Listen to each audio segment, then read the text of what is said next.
els oferirem, en primer lloc, la jota de Vinaròs, de la comarca del Baix Maestrat, i a continuació el ball de quadre de Benigànim, de la comarca de la Vall d'Albaida.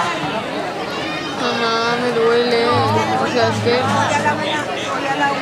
¿Qué, la cara? Claro.